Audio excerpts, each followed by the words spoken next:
Hello and welcome back. Hi, I'm Gary, your host, and this is Military Illumination. We're a podcast for high school students who are considering joining the military, enlisting in the military, and their family and friends, right? Or anyone who's connected with a high schooler that may be interested in helping them make the decision, whether it's a family member or a friend, okay, or even a counselor at their school. It's also This podcast can also be a benefit to someone who's in the military who's considering reenlistment or wanting to know what they've gotten themselves into and best way to navigate their exit plan.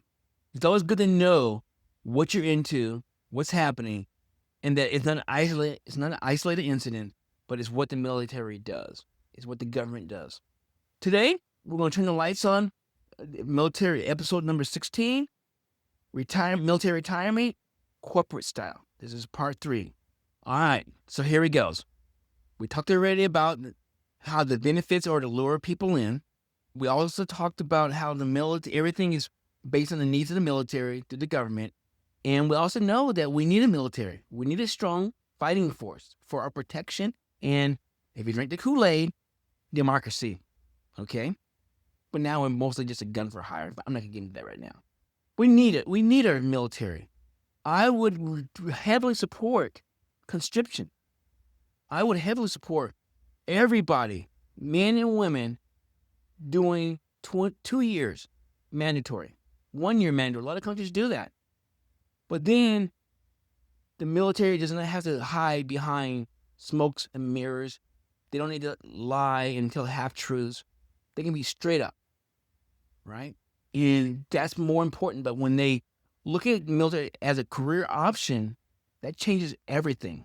When you look and you take the words and concepts in civilian and twist it in a way that a person is thinking that's what they're getting with the military, that's another word for that is deception. But anyways, that's my point of view. I've served, and like I said before, I was proud to serve. And it hadn't been for the Washington National Guard, Feres Doctrine, who's also tends to be right now, as in general, we wouldn't be having this conversation. A lot of things happened with me when I was in the military, but I saw any value to it. Not until the incident happened at the Washington National Guard with my friend. And it made the last 30 years reflect on it and try to help him get through this situation. Okay? My life, it was illuminated for me by 19 Acts of Injustice by Feres Doctrine in Washington National Guard. Okay? So now you know the rest of the story. So let's talk about corporate style retirement. It's not unheard of in the corporate world to get rid of people before their retirement. Either through a downsizing, removing their position. Sometimes you get politics and a person isn't able to retire. They get pushed out, they get nudged out. That's okay. That's what happens. And a lot of times when it happens, there's a severance package. That's not bad. It's enough to wipe up it's enough to dry the tears up for a little bit. It's a soft landing. And you can always walk away. And that's half the burden is that you can always walk away. In the military, you cannot always walk away. When you're in a situation where politics is playing it, they're playing it. You're in play, a person is in play, and there's nothing they can do about it. They have to sit there. They just take it. They have to take the abuse. But, okay? Corporate style, that's what we're talking about, corporate style. Corporate America. In the military, they have something similar to that. Remember we talked about they talked about, can the government truly pay $100,000 for college tuitions for everyone who joins the military? It's not feasible. Okay, it's not going to happen. So can the military, can our governments, can our taxpayers can support everyone who gets in the military and keeps a clean record and decides they retire? Can they continue to pay those salaries? No. It's almost like a game with the officers and enlisted or the military. Okay. I say the officers because they're in the driver's seat. There's a difference. Officers can resign their commission and walk away. Enlisted people are slave labor and they cannot do anything without having a negative impact on the rest of their life. Between 18 and 19 years prior to the 20-year mark, issues pop up. The military has a record of getting rid of soldiers, sailors. Oh, I said that. I hate that. Getting rid of people in the military before they can retire. It's usually at the 18 and 19-year mark. It can be anything from a bad EER to anything. Maybe you don't make the weight law. They don't like the weight thing. Maybe there's challenges. It can be made up stuff. Remember, the nasty four is the Feres Doctrine, which means that they can make up anything and make it stick. Okay? So now you're going to do 20 years, your nose clean, no issues, no problems. Come up to the 19-year mark, everything all hell breaks loose. It happens. Your senators know about it. It can even be a medical condition that they just get rid of you. So here's the thing about it is that expect it to happen either as you're trying to get out of the military or at the 18-year mark all the way to the 20-year mark. A lot of people are forced out. They don't need you no more. They're forced out without retirement. Think about that. Is it worth it? Target for early release. Sometimes the military can just start getting rid of people because they're downsizing. Rift, it happens. All of this is based on the numerous ways the military can get rid of people because they cannot sustain the debt load of paying for retirement in medical and dental. Okay. It could even be a medical condition that they're not even recognizing and that you can't perform your job, so you're going to be medically discharged, right? You may have to fight for your retirement benefits, for your medical benefits, but you're not going to retire. This is really a short podcast because there's nothing else to say. There's no guarantees that you're going to retire. When we talk about the four nasties, that one is the Feres Doctrine. Basically means that there's no accountability. The military has full immunity against anything. The court systems will not side with you because they will not go against the military. Your congressional leaders are the ones who voted in the laws which prohibits servicemen from filing suit against their superiors and for the military. And then finally, there's JAG. Of all else fails, they're going to find something to get a person on legally. And you know what? It doesn't even have to be true. Gary, you're lying. You don't know what you're talking about. There's a lot. I'm telling you. Yeah, there's a lot of people who retired, right? Thank you for your service, right? But there's a lot more who had it taken away from them at the last hour, the last year or two. And you don't think that messes with a person's mindset? It does. It not only does it affects you your job-wise, but depending on how you got out, depending on what's your prospect for a job after you get out for government. If you get out less than an honorable discharge or general discharge, that's going to affect your future income. So you're going to go retire. It's not guaranteed. Okay. So what's my story? What's the connections? I would say I had a very good career. Okay. No problems until I decided I was going to get out. Medical condition. I had some knee issues that I sustained incident to my job. I'd had 2 surgeries. One surgery when I was stationed in Korea. Doctor put me on a protocol. My command was trying to make me to break the protocol. All right, they were giving me a hard time. Then finally, my first I had to get a P3 profile and say, this is going to affect your retirement or this is going to affect your promotion. I was probably close to getting, I was getting in that window for secondary. And the words I probably regret, I should have never said it, but here's what I said. It doesn't matter. I'm getting out anyways. Okay.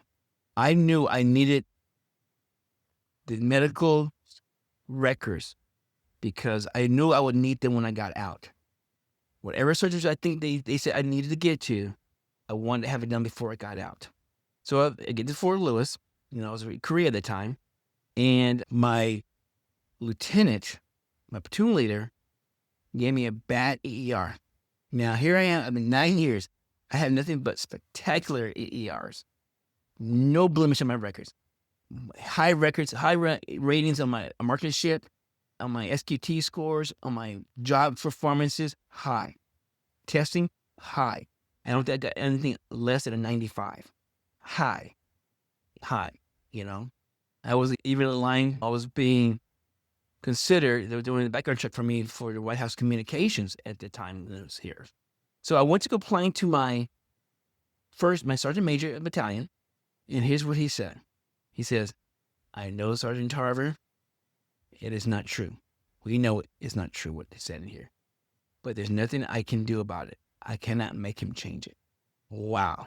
Now, I was less than about, this is probably less than 6 months before I was getting out anyways. But if I was thinking about a career in the military beyond the 20 years, that ER would have prevented me from promotions.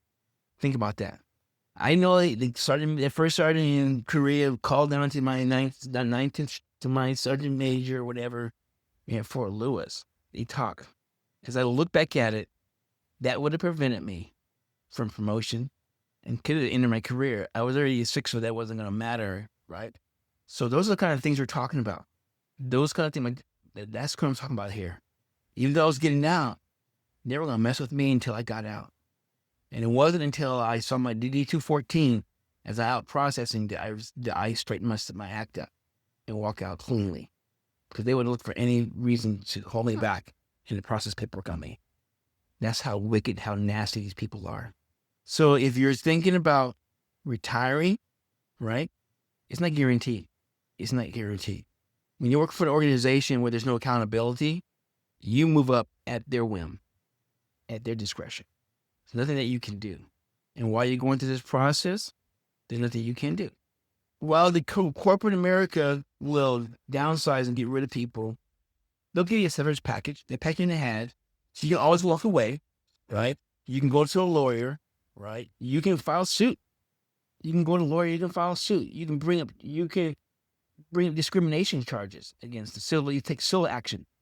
You can take them to court. You can get satisfaction, but not in the military. You're on your own, and there's no one coming to rescue you. There's nothing that you can do.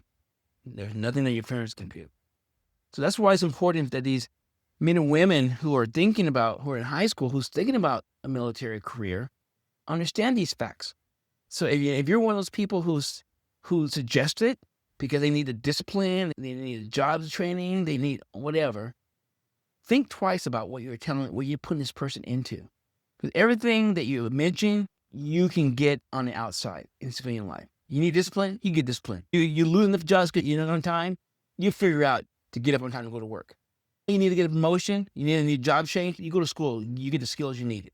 There's jobs out there, there's training out there, there's unions that provide these trainings for these big dollar items. There's a lot of vocations out there. A high school kid can come out right off the bat making $20 and $40 an hour. Internships, all of those things.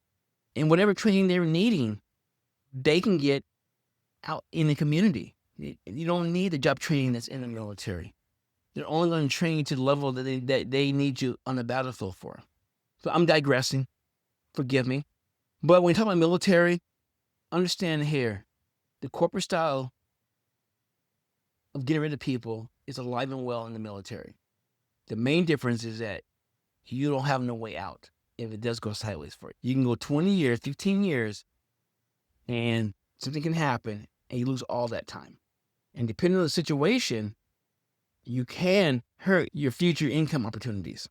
Now, my friend was 19 years, about 18 and a half years when Brett Dockery, Major Palmer Shaw, Chris Christopherson, Dwight Williams, 66 Aviation Brigade, 18 and a half years when they started messing with this person.